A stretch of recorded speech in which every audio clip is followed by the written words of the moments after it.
Boa noite. A greve é direito de qualquer categoria. Para os metroviários, deveria ser sem paralisação. Não faz sentido. E se a parada prejudica o cidadão que tem direito ao transporte público, um ponto não casa com o outro. É o mesmo que proibir menores de 18 anos de comprar bebidas alcoólicas, fazer seminário para discutir o assunto, mas não policiar a venda. O mesmo acontece com o Plano Nacional da Educação, do qual falamos ontem.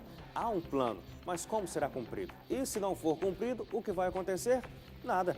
E hoje você também vai ver que não é só o Brasil que tem problemas.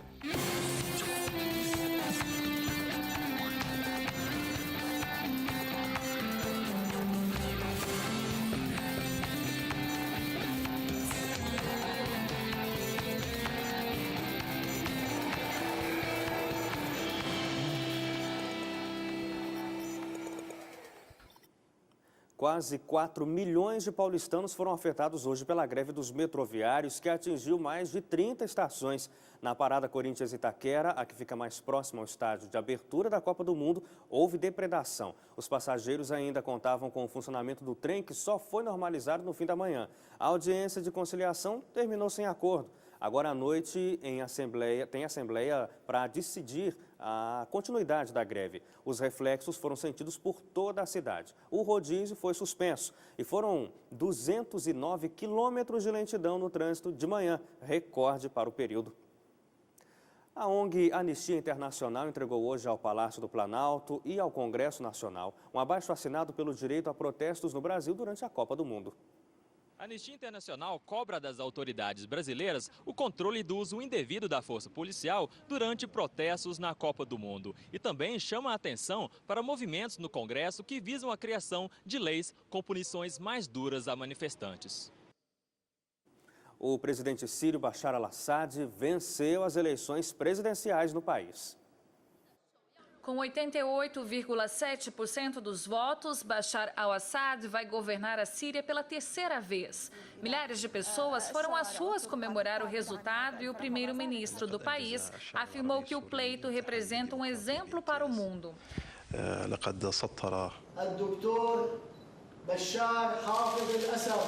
Segundo a Corte Constitucional Síria, 73% da população participou das eleições. Os outros dois candidatos tiveram menos de 5% dos votos cada. No entanto, os números são contestados pela oposição, que diz que a votação só foi realizada em áreas controladas pelo governo. Em lugares dominados por rebeldes, não houve sinal de eleição. Os opositores classificaram o processo eleitoral como uma farsa e disseram que uma votação em meio a uma guerra civil não pode ser considerada. O país sofre com conflitos há 3 anos, onde 160 mil pessoas já morreram e 3 milhões foram obrigadas a procurarem refúgio em outros países. A crise destruiu a infraestrutura do país e gerou uma crise humanitária regional. Assad, que é de uma minoria étnico-religiosa alauíta, enfrenta uma rebelião armada que tenta derrubá-lo do poder. Os líderes dos 7 países mais industrializados do mundo tiveram hoje o segundo dia de reunião na Bélgica. Eles discutiram sobre o comércio internacional, mudanças climáticas e a dependência energética da Europa em relação à Rússia. O grupo conversou sobre vários temas, mas o assunto principal continuou sendo a crise na Ucrânia. O G7 garante que não descartou a possibilidade de impor novas sanções à Rússia, caso o país não respeite a soberania ucraniana e não pare de enviar armas aos separatistas. Os países mais desenvolvidos do mundo também querem que a Rússia reconheça o novo governo da Ucrânia. No entanto, os líderes concordaram em conversar com o presidente russo Vladimir Putin nos próximos dias antes de dar esse passo. Outro tema sensível foi a dependência europeia do gás russo. O continente tem 1/3 de seu fornecimento vindo de gasodutos da Rússia, o que dá a Putin vantagens nas negociações. O grupo, que até pouco tempo atrás se chamava G8, excluiu a Rússia das reuniões depois que o país anexou a Crimeia ao seu território, indo contra as potências ocidentais. Os palestinos pediram ao governo americano que adote medidas sérias contra Israel. O Estado judeu anunciou que vai construir mais 1.500 casas em colônias na Cisjordânia ocupada e Jerusalém Oriental, em represália à formação de um governo de unidade palestino. A notícia da nova administração palestina foi bem recebida pelos americanos, a ONU e países da União Europeia. O presidente palestino Mahmoud Abbas entendeu a decisão de Israel como uma provocação. O maior arranha-céu da União Europeia, que fica em Londres, foi esvaziado hoje devido a um incêndio. O edifício abriga escritórios, restaurantes e um hotel de luxo. Não há informações sobre feridos. Nos Estados Unidos também houve incêndio. Um bairro residencial de Staten Island, em Nova York, ficou em chamas, deixando 34 feridos. As causas do fogo ainda não foram esclarecidas.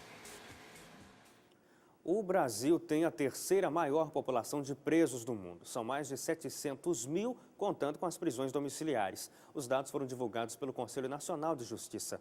Os números foram obtidos junto às varas criminais de todo o país e baseados em levantamentos do Centro Internacional de Estudos Prisionais de Londres. A população carcerária brasileira fica atrás apenas dos Estados Unidos, com cerca de 2 milhões de indivíduos, e da China, com 1.700.000 encarcerados. Levando em conta as prisões domiciliares, o Brasil fica à frente da Rússia e da Índia. Quase 570 mil pessoas cumprem pena nos regimes fechado, semiaberto e aberto no Brasil. A capacidade do sistema prisional do país é de pouco mais de 350 mil vagas, o que resulta num déficit de mais de 200 mil vagas. A proibição do uso de animais em testes de cosméticos ainda depende de aprovação no Senado. É o tema de hoje no quadro É Seu Direito com José Carlos Cataldi.